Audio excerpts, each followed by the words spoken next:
on this. Hi, I'm Judy Green, and I am a leadership candidate for the Green Party of Canada. I'm coming to you from Mi'kma'ki, which is the unceded territory of the Mi'kmaq here in Nova Scotia. I live in a small little town called Clementsport of 300 people, but we do have our own post office, which is a point of pride in our community.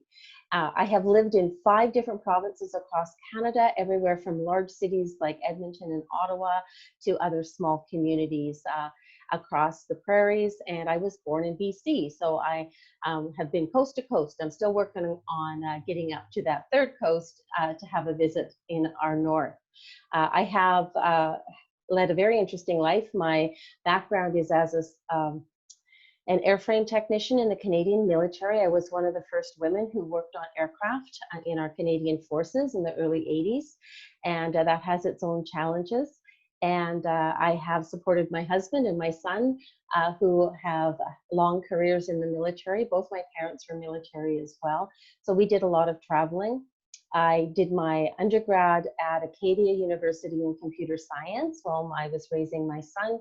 I did my master's at Carleton University in Ottawa, and I've had the amazing opportunity to have 4 different papers written and presented at international computer science conferences, and have published in academia, but I also am an Amazon International best-selling author. So a few little things that not everybody knows about me. I try to throw in something different with each group that I talk to. Wonderful. So Adam, would you like to just introduce who we have on the call here today? Okay, I don't know everybody, but I will. So I'm Adam. I currently don't occupy any formal position in our executive. I used to be the president of our provincial constituency association, but we started getting a lot of new members recently, and so I stepped aside. So Gabby, who's on the call, she's our new president. She's also kind of the chairperson for all federal and provincial. She kind of keeps us organized. Bill Pegg is the reason we have an EDA. I think it's 2006. I'm not sure if I got the date right, but Bill, we've been through good times and lean times, and Bill has always been there to make sure that there's an EDA. And if it hadn't been for Bill, I'm pretty sure there wouldn't be an EDA here today, or we would have been struggling to. So Ian is interested in being our candidate in the next provincial election in this riding. I don't want to speak. Ian was also a candidate for the our local city council in the last municipal election. Kate is a volunteer with us, and she has a long career of activism and volunteer work in a wide variety of activities. And when you get to hear her, I'm sure she'll have some interesting questions for you. So I obviously don't have notes for this, but Kate has been involved in many movements for quite a while and has lots of experience. Kat is somebody who joined us recently and is a volunteer, and she's an unusual person in that she's both an engineer and a lawyer, and anyhow, in the short time that Kat's joined us, she's done a lot of work already, and I'm afraid I don't know either Moses or Paul. So Moses or Paul, do you want to just unmute yourself and just give a short intro, who you are and where you're from?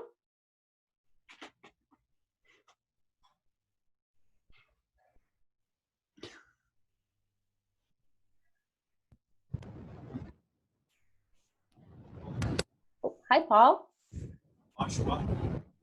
From Oshawa?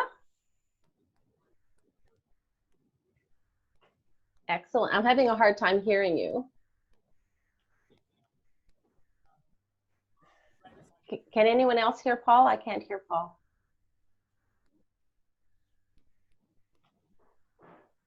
No, it sounds like your audio is not working well, Paul. Sorry about that. But you can type in chat, and I'll have chat open. Yes, there we go. Kat says, Paul, we can't hear you. So just type a quick little introduction to everyone there, if you wouldn't mind. Paul, thank you. That's okay. That happens. We're learning to roll with the punches with all these technical challenges.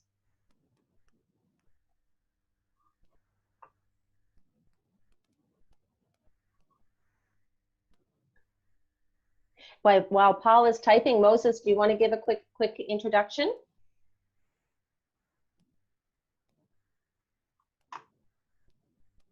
I'll unmute you.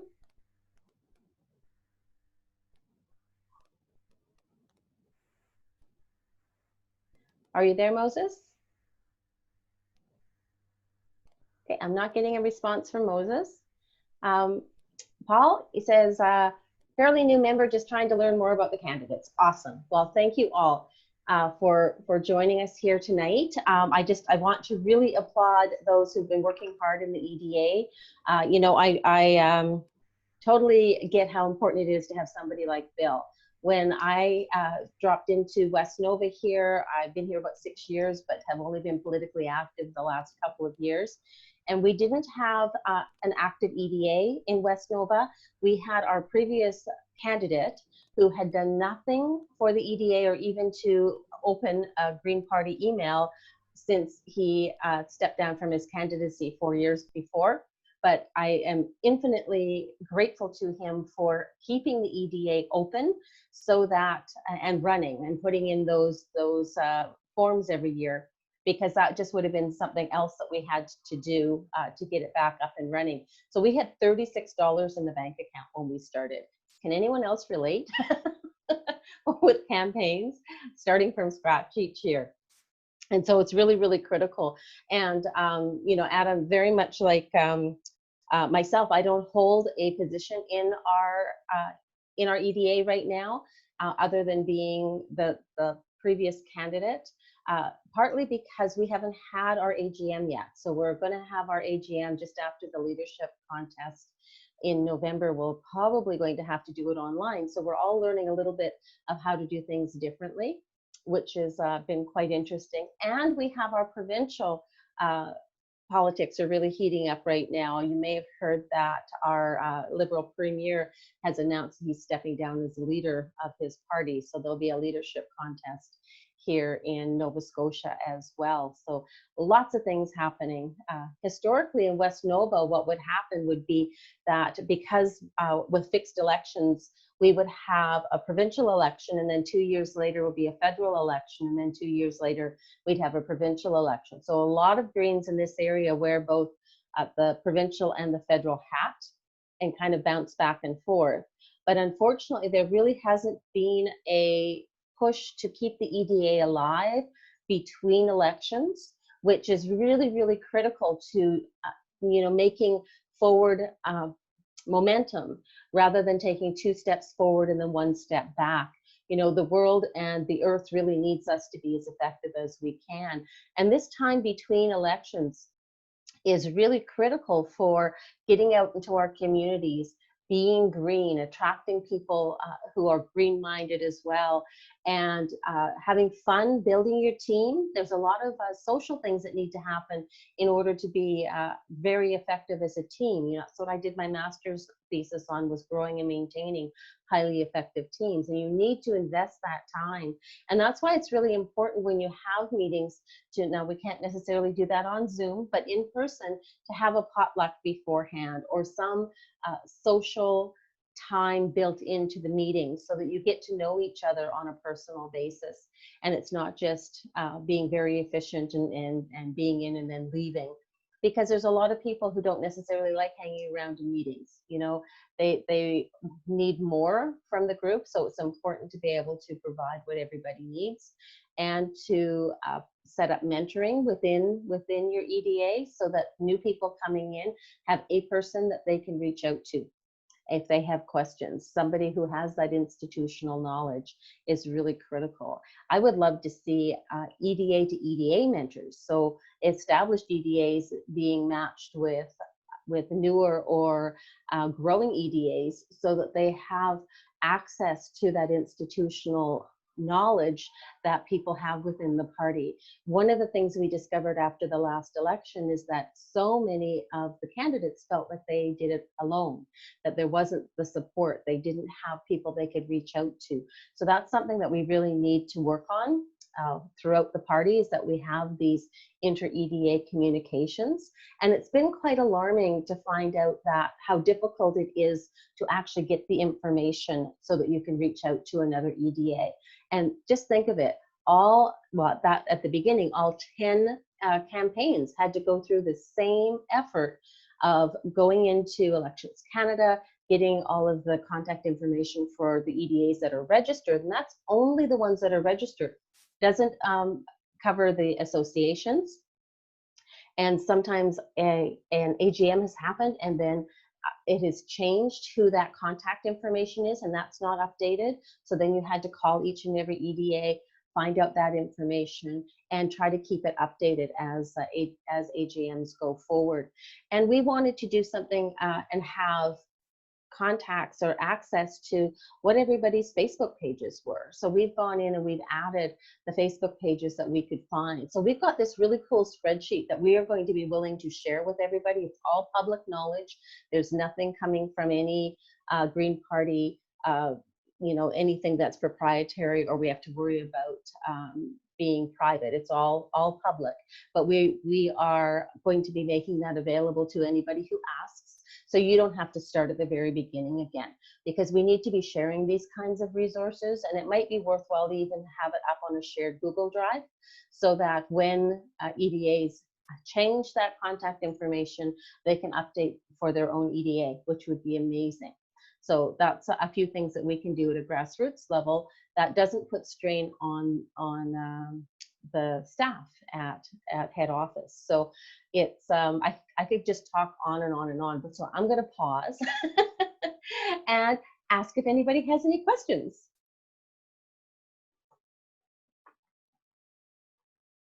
And you can just unmute yourself and ask, or put your hand up. If you know on Zoom by now, you can look for the raise hand button.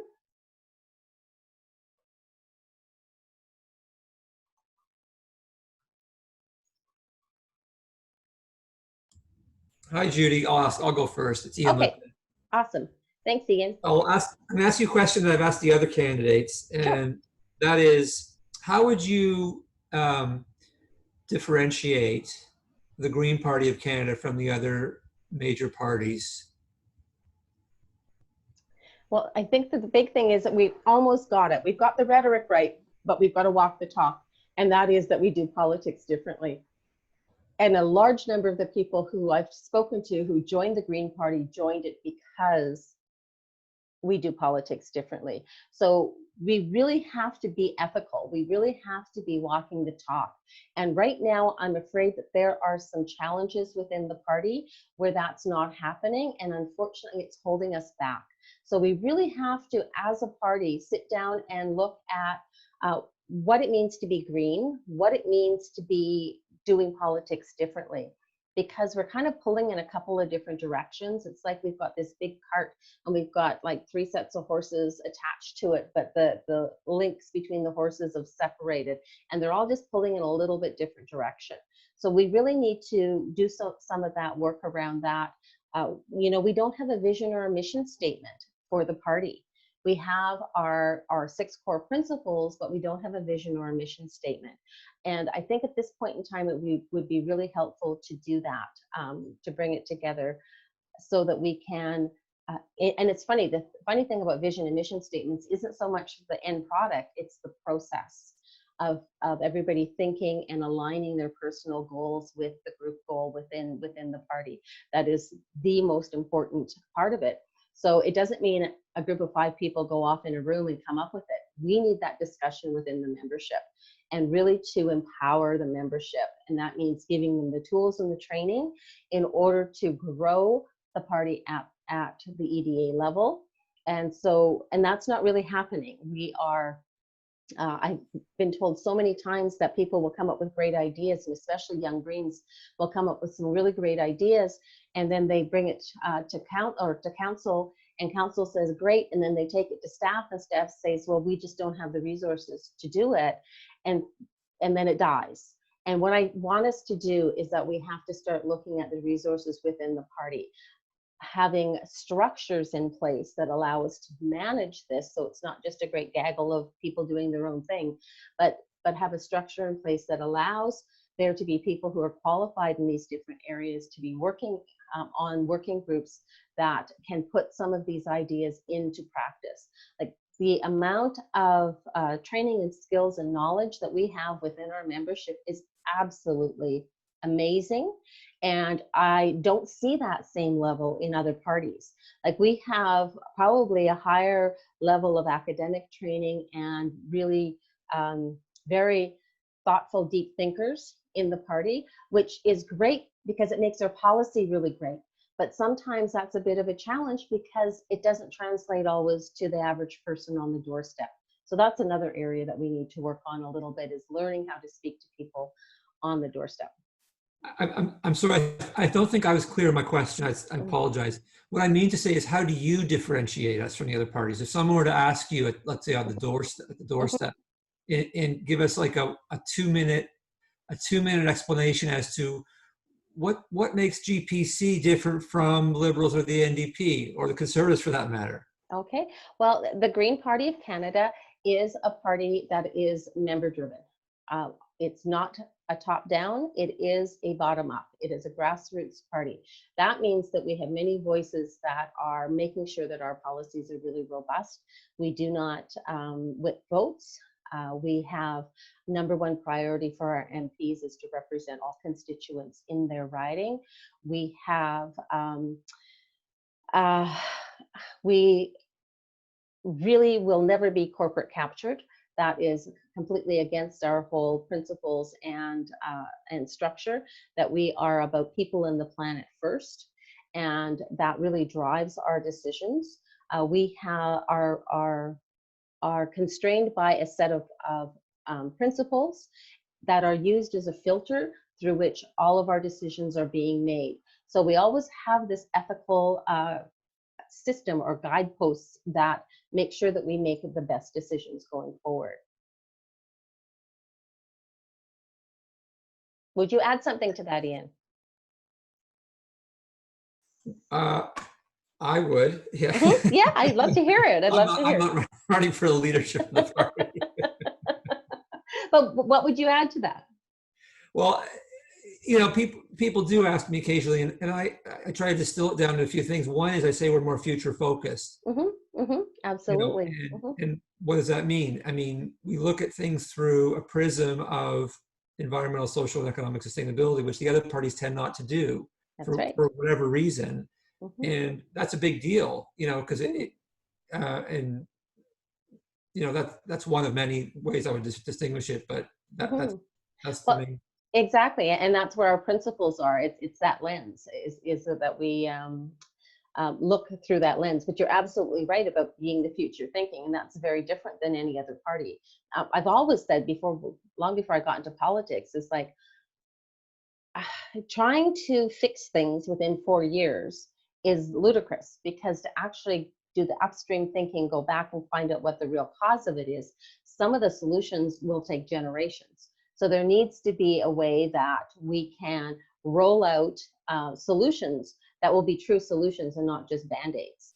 And that is another way that the Green Party differentiates. You know, I would love to see a way in my wildest imaginings in the future that certain issues are considered nonpartisan, and that you have a working group across party lines that determine what the solutions, the long-term solutions will be for these issues, and then they become sacrosanct, that it would take a Herculean effort to change them, because we have to stop this policy churn that happens every 4 years when one party gets in, another one gets in, and the first thing they do is roll back everything the first one did. Like, that is not getting Canada ahead. And the Green Party has a vision to be able to fix that. In PEI during the provincial election, I really liked their platform because they had like I think it was a 5-year plan, a 10-year and a 25-year plan as to what needed to be done to really fix the problems going in there. And I think anyone looking at these issues knows that you can't fix them in 4 years. Excellent. Adam, you've got your hand up. Yeah, I don't like to ask too many questions because I like other people to ask. But so one question I've been asking a few times is, the success we've seen with the Green Party has been mainly in smaller cities, and I'm thinking of like Victoria, Nanaimo, Guelph, Fredericton, Charlottetown, I guess. But so as we're located in Toronto, an issue that's always been on my mind is how can we make breakthroughs in the large urban centers? And I'd like to have your thoughts on that. Sure, and that's a really good question. You know, I think when we look at our ridings, they're all about the same number of people. So whether that is urban or rural, we're still dealing with that same number of people. The difference is that we need to really look at what are the issues that are top of mind for our electorate, for the people we're talking to on the doorstep. Because unless we can basically find a solution for what their pain is, for what their issue that in their life is, they're not going to listen to us. And the really neat thing is that in the last election, like, I live in West Nova, and there's no way I could go into or on a doorstep and start talking about the climate change, because half our population's at or below the poverty line. So rather than going and telling them what great policies we have and we're going to do this, what I did is we went onto the doorsteps and said, with a listening campaign, we had little cards that had issues with little boxes, and we'd ask them to rank the issues that were top of mind for them. And if there was anything we'd missed, to add it on there, handed them a pen and a clipboard, and people would very mindfully rank those. And then we had an opportunity to talk about the policies that the Green Party had for every single one of those issues. And I talked about guaranteed livable income, free tuition, you know, health care, and affordable childcare the vast majority of the time. But those are all part of what our plan is, to have a just and equitable transition and to fight climate change. Because climate change isn't just about CO2. It's about equity. It's about everybody being on a level playing field. It's about everybody having the core basic human needs met. So we're not being disingenuous in the message to talk about that, because that is what is the top of mind for the people on the doorstep. So in Toronto, you need to look at your electorate and see what those issues are that are top of mind for them, and prepare our policies that will address those issues for people. Because ultimately, you know, I've run 4 different businesses, and all of them to do with sales. And you have to address the pain. This is in marketing as well.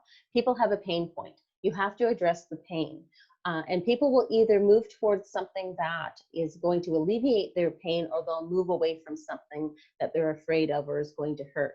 And the Conservative Party is really, really good at getting people to move because of fear.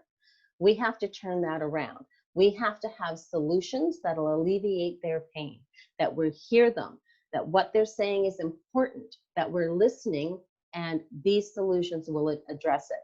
We're not just complaining about somebody else or telling them how horrible somebody else is, but we actually have solutions. And that's where it really starts to have that conversation, because people will go, wow, I thought the Green Party was a one-issue party. But you're not getting that in media, we're not getting that in our messaging, but we do get that opportunity to explain that on the doorstep. And that means training all of your volunteers and everybody who's going out canvassing to be able to pick up on those or ask the pertinent questions. And those cards are really a good way of doing it. Elizabeth uses them in her riding as well. The sample that we got was from her riding, and then we adjusted it so that the top of mind issues were the ones that were appropriate in our EDA. Yeah, no, I think I may have heard that idea before, but I think we've never implemented, but I think it's a good idea to ask people what are their issues and get them to write it down. I've heard other people say that, but I think going forward, that's probably something we should do. Yeah. Well, it's a bit of market research too, as you're going forward, you know? Exactly. Yeah, I mean, we've got 338 ridings that are all very uniquely different. Yes, there are some similarities, but there's no way we can put out one set of policies that are going to, or one set of platform that's going to fix things for everybody in the same priority. So different ridings are going to may have those same or a subset, but they're going to have them in different priorities. And knowing what the priorities are to the people in your riding is really, really important.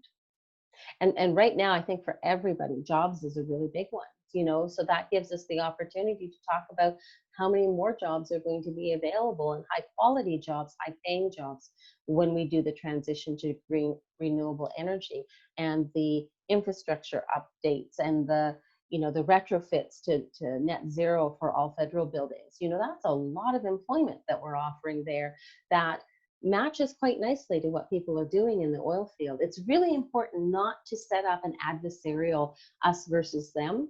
And especially if you think about the oil field situation, is that most of the people are reacting because they're afraid they're not going to be able to, you know, support their family. And I would be afraid too, you know, so we have to really push hard that we understand that, we hear that, and we're ensuring that that doesn't happen. And that's why we need to get this transition in place now. Because if you look at what's happening in the oil and gas sector, you know, BP just, I think it was 40% reduction in what they're doing for oil and gas, and they're starting to ramp up clean energy. So we have to get this transition in place really quick, because not every oil and gas company is going to be able to do a transition. They're just going to ship out, and that's going to leave oil and gas workers high and dry, and we don't want that to happen. That's why we want this transition ready to go and in place. Judy, you talked about universal basic income. What does your version of UBI look like? Well, my version of UBI is very much the Green Party's version of UBI, and I'll tell you my UBI journey, because when I first heard it, I kind of went, huh? And then I started researching and looking at where it had been done around the world and how it would be funded, and how it almost that 60–65% self-funded by replacing existing broken systems. And it was an interesting evolution. Anybody who hasn't started on that path, a really good book called Utopia for Realists, and it gives you lots of links to some of these studies, which is a really good introduction to UBI. But I think there's a couple of things that I have really solidified in my mind along this journey. Yes, the Utopia for Realists. Thanks for putting that in the chat there, Kat. It is that the money has to come from the federal government. It can't filter through the provinces for them to distribute it in whatever form they want. It has to be a direct payment from the federal government. It should replace things like social assistance, disability, the old age security, not necessarily CPP, because CPP has the component where people have paid into it. So we would have to look at a couple of things there in terms of making sure that the money that was invested, there was a return of contributions or something like that. We would have to look at that component of it and make sure it was fair and equitable. We also have to make sure that we're not just handing out a check and not supplying the services that some of these institutions or organizations are doing, such as here in Nova Scotia, there is a copay of $5 for a prescription. So until we have a universal pharmacare, we need to make sure that we're not taking that away from people. That's really critical for them. For people who are on disability, oftentimes there are different training, you know, different types of medical supports that are in place for them as well, in-home care, all sorts of things like that. We have to make sure that those don't just go away when we give them a check, because they still need those supports. But there is a lot that we can save on, because now we're not doing a means assessment or needs assessment, or a means assessment, and we're not doing the whole aspect of enforcement. And if anybody's ever been in that system, I grew up with my family was on social assistance, and I know how demoralizing it can be and how horrendously difficult it is to drag yourself out of that situation. And there really is a tax on being poor, because things cost more when you don't have the money. Because if you don't, you have to pay $14 for 4 rolls of toilet paper, because you can't pay $15 for the 24 roll because you don't have 15. You know, things as simple as that we take for granted make it difficult. Great to say, oh, get a job, but you're expected to dress a certain way and to be able to get to that job location. And if you don't have the money to do so, you're not going to be getting that job. So there's all sorts of things that hold people in poverty, that just making sure that they have a livable income, that foundation is really, really critical. I like to say, you know, we talk about people pulling themselves up by their bootstraps. Well, that doesn't work if you don't have boots. So a guaranteed livable income provides boots. So a guarantee, like more like a guaranteed minimum income is your model. It is, but it would have to be tied to what the cost of living is in different areas. And just like Elizabeth says, it could be as fine-grained as by postal code. You know, here in Nova Scotia, we have people on disability that are getting about $800. The max they can get is $800 a month. The cheapest rent you can get here for a 1-bedroom, truly slum, is $600. That leaves nothing for them for food and being able to take a bus or any of those sorts of things afterwards, and heaven forbid if they need to buy medication. So it's we need to be and that's about 30% of what's called the market basket model, which is what we use here, not a poverty line. And so we really need to look at, if the market basket model is saying that people should be getting X amount of dollars in this area, well, then that's what the guaranteed livable income needs to be. And also the market basket model would be a percentage over the market basket model would be the top level where we'd start taxing back. It can't just be an arbitrary number, because it makes no sense to have, say, $2,000 for Toronto, where that wouldn't even cover the rent for most people, and $2,000 in Nova Scotia, which is a livable level here in Nova Scotia.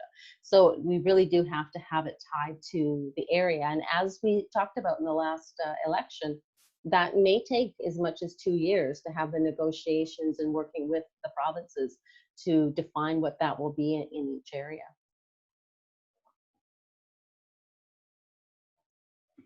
Well, I worked for many years for welfare, and the whole time I felt that I should be not having that job, much as, I mean, I needed a job, but I could see how much more economical it would be to have a guaranteed annual income and work it through the income tax system, and you'd only need to have caseworkers for emergency applications.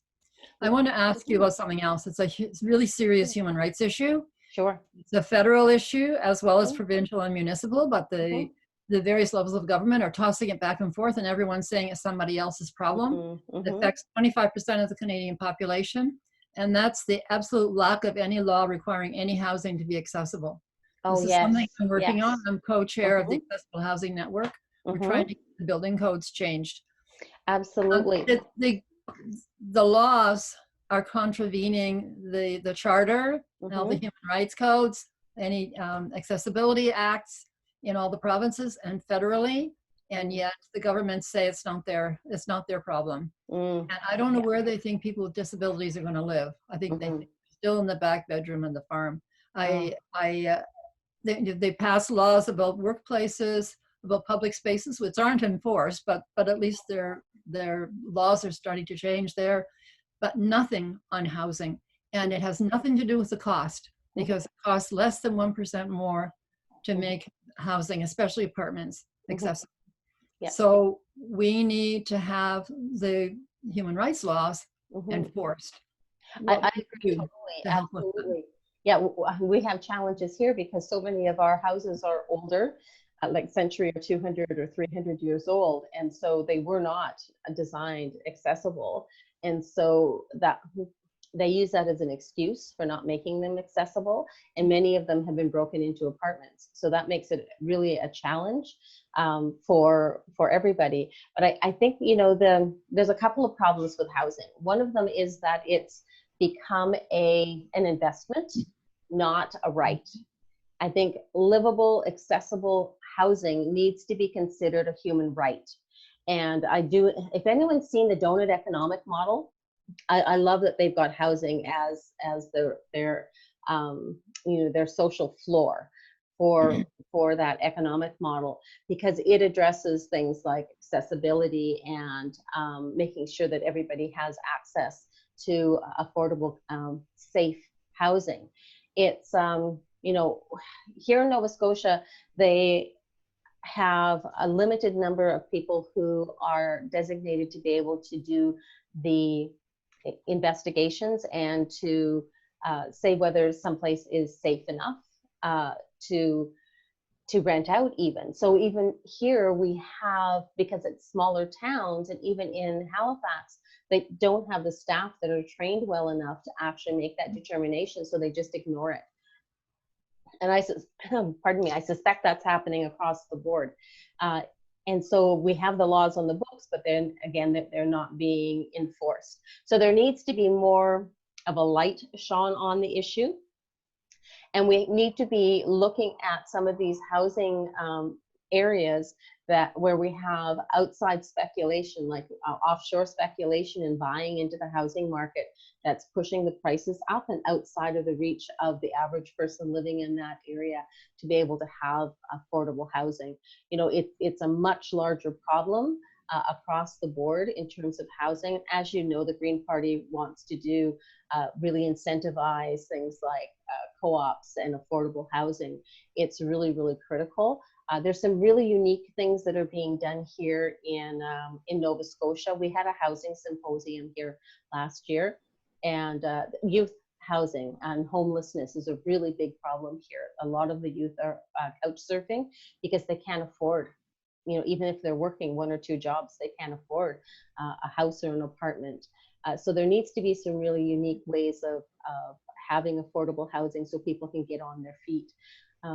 Another thing with COVID is that they're saying that young people who are just coming out of university now, more so this is already the case, but with COVID it's being made bigger because those entry-level jobs aren't there anymore. And so it's delaying all of the things that they would normally do in their lives, like buy a house, get married, have children, and with those crazy high student loans as well. Makes like for a whole generation is really being challenged with everything that's going on. And then if you have a physical disability where you're requiring accessibility, that makes it even that much tougher. So what we're asking is that all the building codes across the country be changed so that new housing must be universal design. So anyone, any age or ability can live there, because we are all just an accident or an illness or an age away from disability. Absolutely. And as of 2017, 22% of Canadians had a disability. So obviously, as we're all getting older, that's getting worse. And it's been totally ignored by government and by business. So it is a very, very serious human rights issue. So I'm not even talking about affordability. Housing at every price level needs to be universal design. And if we start with the new housing and 100% of it is universal design, then we can start at least to make some inroads, because making renovations is just really prohibitive in cost. It is, absolutely. It's a lot of change, but we need the we need the Green Party to speak up about this because Mhm. no other party is. Mhm. No, it makes perfect sense. Absolutely. And, you know, even though it may not be, you know, this is that ball passing that happens. What is provincial? What is federal responsibility? You know, at the federal level, even if it's a provincial responsibility, we can put down guidelines and negotiate on behalf of citizens to ensure that a minimum standard is adhered to across Canada. So I think that that's the direction that we need to go on a federal level. And the other thing is, there should be not $1 of tax money go into building any kind of housing that's not universal design. Mhm. People with disabilities pay taxes too, but they can't Mhm. live in any of the housing that's being built.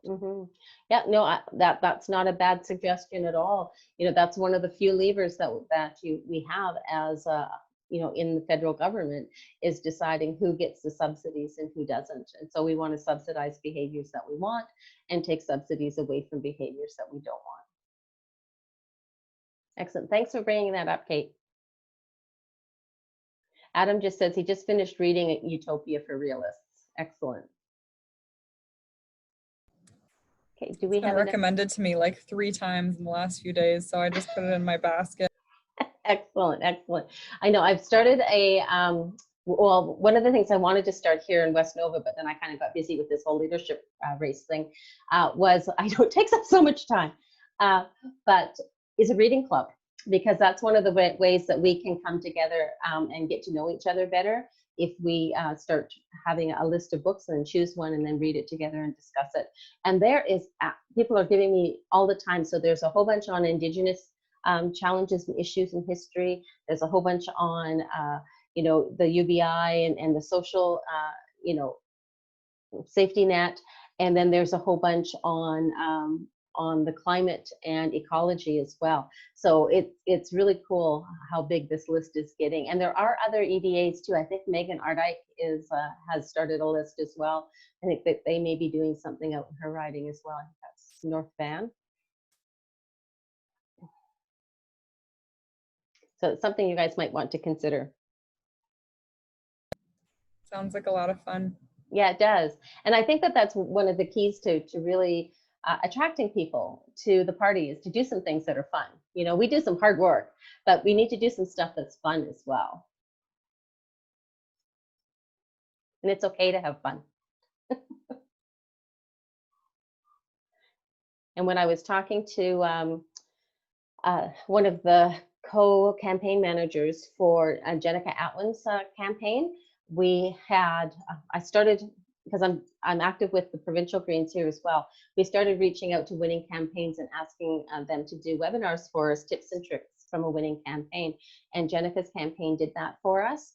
And it was really quite interesting, some of the things that worked really well for them. And they said over and over many, many times, feed volunteers, especially the young people.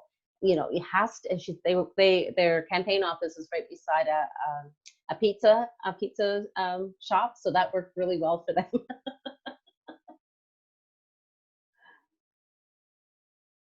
And something else that they had said that might be applicable for your more densely populated areas where people don't have lawns, where they can't have lawn signs. One of the things that Jenica has done was that they designed window signs that people could actually print out themselves. But they had some printed that they would deliver as well, and people could put them into their windows, and that worked really well. People were quite proud to be able to show that they were voting green, and they wouldn't have been able to do that otherwise, not having a lawn. And do you guys have any municipalities that are banning election signs? Adam? Well, actually, I've been asked several times during different campaigns to find out what the rules are for signs. And it turns out that the only rules for signs are at the municipal level. So Toronto has rules for, you can put up a sign so many days before, or maybe it's when the writs dropped, I don't remember precisely. And then you have to remove them the campaign is responsible for removing them a certain number of days after the campaign ends. Mhm. So it's in fact, there are no federal or provincial rules about election signs at all. It's entirely municipal. Ah, excellent. Okay. Well, because we have a local, a town here, Yarmouth, that their municipal board voted to ban election signs. And there was there's a lot of good reasons for banning signs. I struggled with that in my own campaign as to whether we really needed signs or not. They were plastic. Yes, there's biodegradable ones out there, but they're horrendously expensive. We were running this campaign on a shoestring. I didn't like the sign wars, or my sign's bigger than your sign, or all of these other kind of posturing silliness that kind of can happen in an election.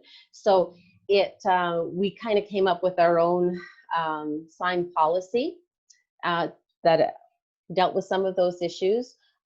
We didn't put signs up unless they were asked for. They were on private property, with the exception of a few key locations where we had large signs on public land. We didn't do your sign is bigger than my sign. We had one size for a private property, and then we had the one size that was larger, and it wasn't huge. It was they ended up being, we could get 2 of them out of a 4x8. So trying to use the material that we had to the max. And we did some mobile signs. So we had 3 signs that were printed specifically saying that I'm a mobile sign. I won't be here for very long. If you take your picture with me and post it to social media with this hashtag, you may win a prize. And we had some of the cotton reusable Green Party bags that we gave out for people who did that. And it helped to get some interest on social media. The kids loved it. It was a lot of fun. And then those signs were just designed to be able to be moved a lot easier. And we got more visibility that way without having to pay for a large number of signs. And we also had the generic ones from the Green Party. We got 200 of them. And we also had the signs from the previous campaign. And so we had sign painting parties, and we had everybody. John Deere green is really close to Green Party green if anybody's looking for paint colors. So we painted all these coroplast signs, and then we have some really talented artists in our area. And so they were painting all sorts of scenes on these signs. And they were extremely popular. People would be asking for the hand-painted signs. And so we got to reuse those. So just thinking outside of the box and using what we had in the most green way possible, making sure that we weren't leaving signs behind. And yes, we have to go and get them all. I would love to have somebody a little bit more tech savvy, because apparently in GVote, you can actually export your sign list into Google Maps, and it will give you a route to pick up all your signs to make sure that you have them all. Because we found that by the 3rd day, people had tucked them away. We'd go to pick them up and they weren't there. So we know we have some signs out there people have stashed, but we didn't go and like check off every single one we picked up. So yeah, I'd like to have a little bit more training and tech savvy on our sign crew. I was just so grateful I had people who would have anything to do with them. So we always want to do better, but and use the technology we have better. But now that Yarmouth has this sign ban, there's actually now been a legal challenge against it. There are, and I can't remember who is doing it. It's not one of the parties. It's a nonpartisan political organization that is challenging them in court. So we'll find out. Okay. Oh, Bill had to go. Okay. I was wondering, if nobody else has a question, I was wondering if you could, Ian was asking earlier what distinguishes the Green Party from other parties. I was wondering if you could sort of answer a similar question about what distinguishes your campaign from the other 8 candidates. No, good question. I came into it from an inside looking out perspective. We are all Greens. We all have experience with public speaking. We all, I think, could represent the Green Party well on the world stage. I think we are very strong candidates. In fact, I think the least amongst us is better than the Conservatives have put forth in their campaign, and very proud of my running mates. But each of us is a little bit different. I have a very large breadth of knowledge with depth in quite a few areas. I deep dive into areas and get up to speed really, really quickly. Some of the other candidates tend to have a narrower focus. I'm very process driven, so you won't find me saying that this is my platform, because I want to be really careful about not mixing what Green Party policy is and what my vision is. They're two completely different things. And as when I was asked about guaranteed livable income, I said it's based on the Green Party policy, but this is my take on it, because I think it's really important not to be confusing people out in the public and membership about a campaign or a candidate's vision by calling it policy. And that's just one of the stickler parts of the whole thing, because I have a background in education, and I know we're going to pay for this with a lot of confusion in the coming months and years because of the way this has gone. But people want to know what the candidates' visions are, so that's awesome. My strength is in unifying, bringing people together, really building teams and getting us all to work together well. And that needs to be done within the party itself right now. We need to be doing that in Parliament. You know, during one opportunity that I had to speak in front of students in Yarmouth at the elementary school, a young grade 4 boy, bless his heart, asked me, what's the first thing you're going to do when you get to Ottawa? And, you know, looking at my audience, and what I said was, I'm going to start making friends, because in order to get things done, you have to work together as a team. And that means you have to make friends outside of your own caucus. You have to find people who are aligned in the same way of thinking to find your allies, so that you can make sure that you have a strong voice and are influencing in a positive way those who may be in a position to make decisions that you yourself may not be in yet. And that's really critical as a small party. I'm hoping that, you know, all 9 of us get elected in the next election. With our 3 being re-elected, we would have an official party status with 12 MPs. That would be amazing. That would be my goal. But so yeah, I'm very much about process oriented. Being a software engineer, some of the complexities that can overwhelm other people, that's what I've been trained to handle and manage. And I, as an object-oriented programmer, I can really differentiate and take out the salient bits and move things around where they need to be in order to have a structure that would allow us to do what we want to do. And I think that kind of vision, you were talking about a vision of the future, I think in the party itself, we're not really seeing that in terms of our leadership. And there needs to be a little bit more of that, looking at, we want to do this and we feel this way about it, but what's it going to look like? What's the optics of this from other perspectives? How could this be used against us? Have that forward thinking and that strategic thinking. And that's something that I'm very good at. Being a serial entrepreneur, that's constantly what you're doing. You're looking at the market, you're saying, this worked, this didn't, how do I tweak this? How's this changed? And let's make sure that we're going in the right direction.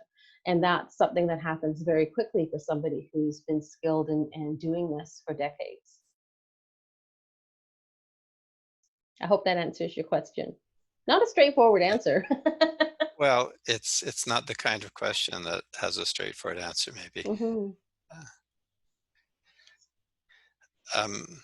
Yeah. So I know you've been with us an hour, and I realize that you're doing a lot of this. So I just want, I don't know if other people have questions. We haven't had a question from Paul. But before anyone else asks a question, I'd just like to thank you for taking the time to meet with us. You're And quite welcome. I actually find these meetings very informative, Mhm. even more so than the debates where you only have 1 minute to speak, Mhm. and it's hard to really get a lot of substance in 1 minute. So thanks very much for meeting with us. You're And welcome. uh, so I'll just mute myself and see if anyone else has further questions. Awesome. Yeah, I agree with you, Adam. Like the debates are with 9 of us on the stage, it's really hard to get something out in 30 seconds or a minute, and you try to differentiate what you say from the other contestants as well. And there's so much that we have in common that we all agree on that sometimes, like in the early debates, nobody talked about climate change because we all believe the same thing about climate change. But it was like we were quiet on climate change, which seemed a little bizarre. But trying to differentiate yourself in 30 seconds is a bit of a challenge. So I love these opportunities to be able to have a conversation and flesh out more about what our vision is. Awesome. Anybody else? And don't be afraid to ask any question. I've had a few people say, you know, you don't have to answer this. No, I love the questions, even the hard ones.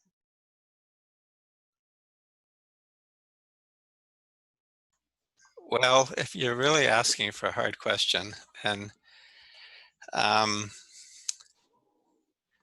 so I think Quebec is a place that has a high level of environmental awareness, Mhm. and the Green Party has never done particularly well there.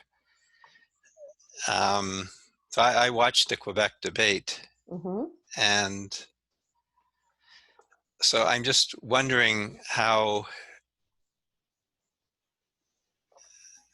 well, I think I mean, Elizabeth May did a lot of work on her French, but Mhm. even now, her French is not great for communicating. Mhm. And so I'm just wondering how you view, well, I don't know how I can phrase this, but I didn't think you were one of the stronger French No, speakers in that no. debate. I'm So actually brand so I, new. I'm so I brand just new. would like to know what's your view um, for making a breakthrough in Quebec? Excellent. Well, you know, I think that first and foremost, language aside, we have to make the commitment that it's a priority, and that we have to work with the French region to make sure, the Quebec region, to make sure that their needs are being met adequately. But we are a volunteer organization, so they have to understand that, you know, they're wanting everybody to speak French, but it is, if they want the translations, then we need to have their help doing that because we don't have money to be paying for everything. We are mostly volunteer. The reality is that it is as hard to learn how to speak French in most areas of Canada as it is for many native francophone to learn to speak English. You know, it takes a lot of money to take classes. It's a huge investment. It's not free. And if like I've lived in 5 provinces, not once have I lived anywhere that I could keep any of the French that I learned in school because nobody spoke French. And if you don't use it, you lose it. So I have made the commitment to learning how to speak French. I have spent a very large amount of money in classes and training, and will continue to work on that. But the reality is I will never be bilingual. That will just never happen. So do we want to limit uh, our leaders and our people running as MPs to only those who are bilingual? I think that's a little short-sighted. You know, we need to be looking for people who understand the importance of language and not just the French language. You know, Quebecois French in Montreal is different than in Northern Quebec, very different than in different areas of New Brunswick have very different French. Acadian French in Nova Scotia is again very, very different. And it's important to understand that the language is a tool that helps you understand the worldview of the people who speak that language. So it's an insight into the culture. So we need to be more open about all languages, including First Nations languages, so that we understand the worldview of everybody in the party. This and to be understanding that not everybody has the opportunity to grow up in an area where they can be bilingual. because that's just not the reality in Canada. And ultimately that's the facts of it. You know, I will do everything that I can to improve my French, but that is not something that I will ever be bilingual, not having that early opportunity to grow up in that environment.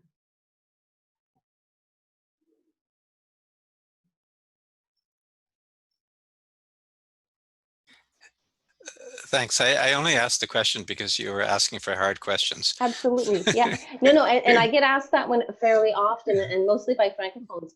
But the reality is that we also have, like, I work with a translator who will do simultaneous translation for me, so that people can understand. I have tried to do, when we have things pre-done, I work really, really hard to try to get my pronunciation correct, and can read the statements that I know are correct. I'm not at the point where I can put word or sentences together on the fly without risking total absolute embarrassment by saying something I didn't mean to say. Don't have the confidence there yet, but I'm using the tools that I have available to me to make sure that the communication can happen. Yeah. Yeah, I mean, something I think about is that what would people's reaction in English Canada be if there were a party leader who spoke only French? Yep. Yeah, And exactly. So, Exactly. Absolutely. But, you know, the reality is that, you know, there may be amazing people out there who only speak French or are not comfortable with their English, but it doesn't necessarily mean that they aren't the person that we need. You know, language is something you can learn. It takes time, but you can learn it. yeah, no, I spent a lot of years in my life learning different languages. I'm very aware of how much effort it takes, especially if you're an adult. Yes. I mean, I lived 3 years in France and 2 years in Quebec, and Nice. I mean, but it was a conscious effort actually, because I didn't want to be a unilingual Anglophone in this world.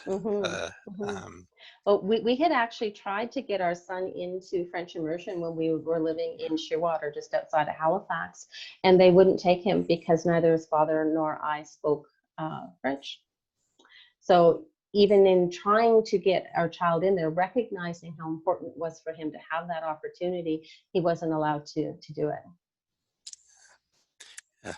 Anyhow, I don't want to dwell on that, but it's something, I mean, something I do just to maintain my French is that the Radio-Canada app is my I just make that my primary source of news. So when I see breaking news, it's in French. And if you can watch the news in French, I think it's provides a lot of current affairs vocabulary that's very useful. That's a really good tip. Yeah, I've been doing a lot, making sure that I've changed my settings on social media so that I'll see the languages in the original language, that it doesn't automatically translate. So I make sure that I'm reading everything in French first, and then if I need some help with a few things, I'll double check with the translate.